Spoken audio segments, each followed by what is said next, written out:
Bismillahirrahmanirrahim. This is your class of Principles of Commerce, and in this class, I would like to share with you again from the first chapter or from the first topic the main essence of the first chapter is your principles of commerce, in which your first chapter is business and commerce, like what is the specific scope of the commerce in our daily life or in our environmental effect.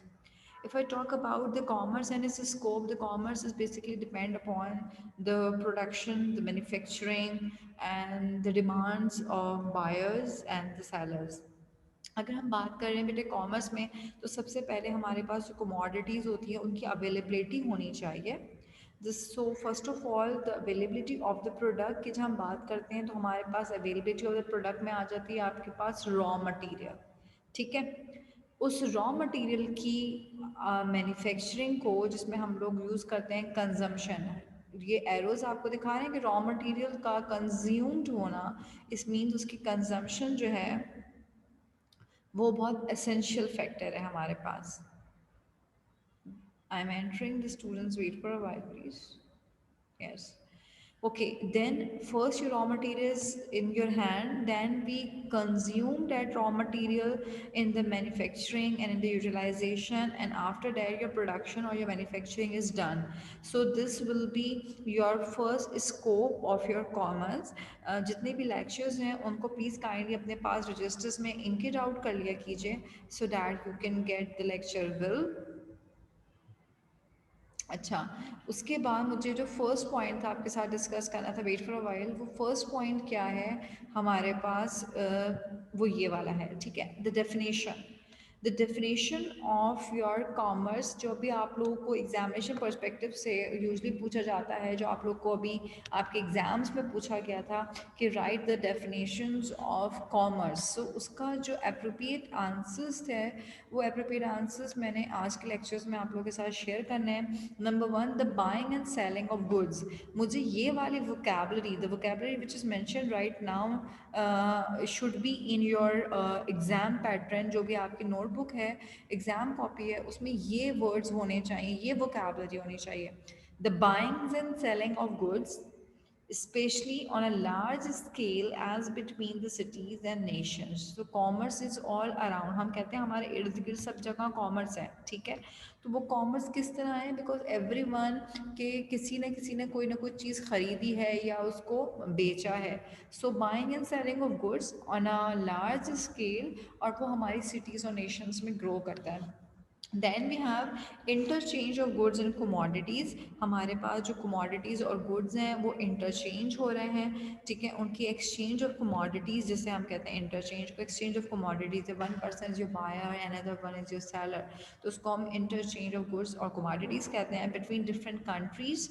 एक countries के अलावा different countries में, like Pakistan can do the trading and do the commerce from different countries. It is not bounded. ठीक है. Between the areas of the same country, that will be your trade. Then we have the another point. Commerce is basically concerned with the production and distribution of goods. सबसे पहले आपकी कोई भी commodity produced होगी and then वो distribution factor की तरफ चली जाएगी. तो ये वो कॉन्सेप्ट है एंड वो क्वेश्चन था जो आपके एग्ज़ाम में मैंने फोकस करना था, कि आप लोगों को भी एग्ज़ाम में पूछा गया था कि कॉमर्स की डेफिनेशंस होनी चाहिए. कॉमर्स की डेफिनेशन इन पर्सपेक्टिव से आपको इन्हांस करनी है. जो इस वक्त मैंने ब्लू पॉइंट्स हाईलाइट किए हैं, ये वो वोकेबलरी है जो आप सबको प्रिंसिपल्स ऑफ कॉमर्स का, जब आप पेपर अटैम्प्ट कर रहे हो तो आपने जो डार्क ब्लू आपके पास इस वक्त हुआ हुआ है, आपने वो वोकेबलरी अपने पास नोट डाउन करनी है. ठीक है. सो the second point which I would like to discuss with you, why is commerce called lifeblood of a nation? हमारे पास अक्सर क्वेश्चन आप लोगों के पास क्या आता है, that why commerce is everywhere, why we need the commerce, why we need to talk about the commerce. So basically commerce is depending upon the human beings and the livelihood, the way they want to live and what the needs and wants of an human. एक इंसान की जो needs and wants हैं और उनकी जो livelihood है, का जो कम्बिनेशन होता है वो खुद ब खुद ही एक कॉमर्स को जनरेट कर देता है। बिकॉज कॉमर्स क्या करता है कि अगर आपके पास किसी चीज़ की नीड है, देन डेफिनेटली वो आपको एक मार्केट प्रोवाइड करता है टू सेटिस्फाइड योर नीड्स। ठीक है, once your needs is satisfied it will give you a growth towards your want. तो हमारे पास अगर हम बात करते हैं that why commerce is important, and why what is the difference between commerce and business. So commerce basically start होता है human beings की उसकी livelihood से, और commerce के अंदर हमारे पास एक business आता है, यानी इसकी जो synonym meanings है as we have discussed कि Americans जो है वो commerce का word use करते हैं and Britishers जो है आपके पास business का word use करते हैं। तो आपके पास sorry, American use the word business and Britishers use the word commerce. हाँ ठीक है, ऐसा है। तो हमारे पास जब ये different usages of the words है, but understanding of the sense क्या है कि हमारे पास लाइफ को गुजारने के लिए जिन नीड्स की ज़रूरत होती है वो हमें कॉमर्स प्रोवाइड करती है। बिकॉज कॉमर्स हमारे पास वो वे और वो ट्रैक खोलती है जिससे हम अपनी प्रोडक्ट्स की परचेज कर सकते हैं। इन द ओल्डर टाइम आपने इकोनॉमिक्स में बार्टर सिस्टम भी पढ़ा होगा जिसमें लोग एक्सचेंज ऑफ कमोडिटीज़ करते थे। ठीक है, तो वो भी एक कॉमर्स का ही पार्ट है। ठीक है, आई प्रोसीड टूवर्ड्स, ये जो वोकैबलरी है वो फिर रजिस्टर्स में नोट डाउन कीजिएगा। Then we if I talk about a chain of production, commerce के अंदर जो एवोल्यूशन है या जो स्टेब्लिशमेंट ऑफ द प्रोडक्ट है वो कैसे आई है। जो चेन ऑफ प्रोडक्शन है वो देखिए, सबसे पहले उन्होंने बताया कि अगर हमारे पास किसी भी प्रोडक्ट की मैन्युफैक्चरिंग की बात हम करते हैं, कॉमर्स आपको बनी बनाई शर्ट कैसे दे रही है, ये तो कॉस्ट ऑफ गुड्स मैन्युफैक्चर्ड हो चुकी है ना यहाँ पे। लेकिन ये मैन्युफैक्चर प्रोडक्ट आपको मिल कैसे रही है, उसकी कैसी अवेलेबिलिटी है। सबसे पहले आपके पास एक कॉटन प्लांट होता है जिससे आपके पास थ्रेड मैन्युफैक्चर होती है, थ्रेड से आपके पास एक क्लोथ मैन्युफैक्चर होता है, फिर आप उसकी डिज़ाइनिंग, कटिंग और उसको अकॉर्डिंग टू योर डिमांड उसको आप फॉर्म करते हैं। तो ये जो प्रोडक्शन है और सेटिस्फाइंग ऑफ योर नीड्स हैं, ठीक है, ये आपके पास कॉमर्स का एक पार्ट है। तो अपने पास मेन कॉन्सेप्ट में हमने क्या गो थ्रू किया कि हमारे पास रॉ मटेरियल की अवेलेबिलिटी में अगर आपको कोई भी कमोडिटी बनानी है तो उसकी अवेलेबिलिटी में डायरेक्ट शर्ट के लिए आपको चाहिए एक पीस ऑफ क्लोथ, लेकिन पीस ऑफ क्लोथ की मैन्युफैक्चरिंग किससे है, इस साइकिल से।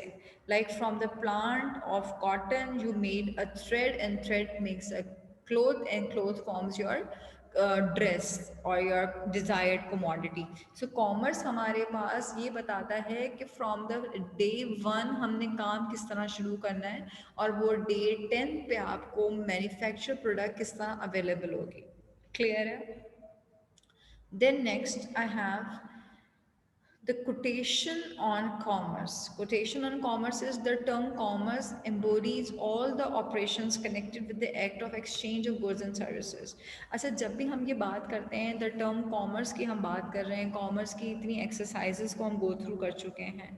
ठीक है, मेन जब क्वेश्चन जब भी आता है कि कॉमर्स और बिजनेस को डिफ्रेंशिएट करें तो स्टूडेंट्स ऑलवेज इस चीज़ को पजल्ड अप कर देते हैं कि मीन्स जो कॉमर्स और बिजनेस है इसको डिफ्रेंसिएशन क्या करें। तो बेटे आपके पास आपके नोट्स में भी अवेलेबल है, आपके रजिस्टर्स में भी अवेलेबल है कि कॉमर्स और बिजनेस कोई बहुत बड़े वेरिएंट डिफरेंसेस नहीं रखते। It's again depend upon the usages. ठीक है, अब हमने उसके ऑपरेशंस को जब कनेक्ट करना है exchange of goods and services से, जब आप लोग जैसे ट्रेड लिखते हैं तो ट्रेड की डेफिनेशंस हमेशा मैं आप लोगों से कहती हूँ कि ट्रेड की डेफिनेशंस अपने पास लिखें, shifting of goods from one place to another. I repeat once again, अपने रजिस्टर्स में इंक इट आउट कर लीजिए। Trade is shifting of goods from one place to another. ठीक है, अगर हम बात करते हैं कॉमर्स की तो कॉमर्स के अंदर दो प्रोसेस इन्वॉल्व होते हैं और वो प्रोसेस हैं आपके the process of buying, the process of selling. अगर हम पर्सनस की बात करते हैं then who are those person who are involved in commerce is your buyers and sellers। ठीक है। सो ये हमारे पास मेन कॉमर्स की बेस है, जिसकी वजह से हम एवोल्यूशन ऑफ कॉमर्स को या कॉमर्स को हम समझते हैं कि ये हमारी लाइफ में एक एसेंशियल पार्ट रखती है। लाइक अगर कोई हमारे पास कमोडिटी सेल करने वाला ना हो और उस कमोडिटी की आपको नीड हो, तो डेफिनेटली आप उस बाउंड हो जाते हैं जो आपको करंट सिनेरियो प्रोवाइड किया जाता है। तो हमारे पास यहाँ पे exchange of goods and services है।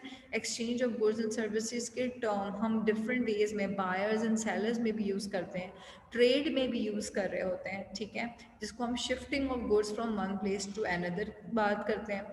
अच्छा, आप लोग की एक मेन मिस्टेक्स जो क्या है कि आप लोग जब ट्रेड की टाइप्स डिफाइन कर रहे होते हैं, इंटरनल ट्रेड, एक्सटर्नल ट्रेड या होम ट्रेड और फॉरेन ट्रेड, आप उसमें सेम वर्डिंग या सेम वोकैबलरी कोट कर देते हैं, एक्सचेंज ऑफ गुड्स और शिफ्टिंग ऑफ गुड्स। तो उसको लिमिटाइज कीजिए, kindly go through the appropriate definitions from your notes and book or the on the screen which I am sharing with you, so that you will get the good marks.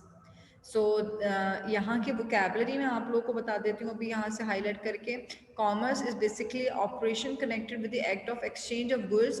और अभी मैंने आप लोगों के साथ एक टर्म यूज़ करी है for the trade is basically a shifting of goods. Okay, now I proceed towards the next. Now, the questionnaire or the query, what does the commerce mean and why? Now I'm coming towards at your side. Services, it is divided into parts: trade and auxiliaries of trade. Trade is shifting of goods from one place to another, and the term commerce embodies all the operations connected with the act of goods and services such as banking, insurance, transportation. Commerce is the life and blood of a nation, as it on large scale. It is an interaction between buyers and sellers. Commerce is basically distribution and production of goods and services.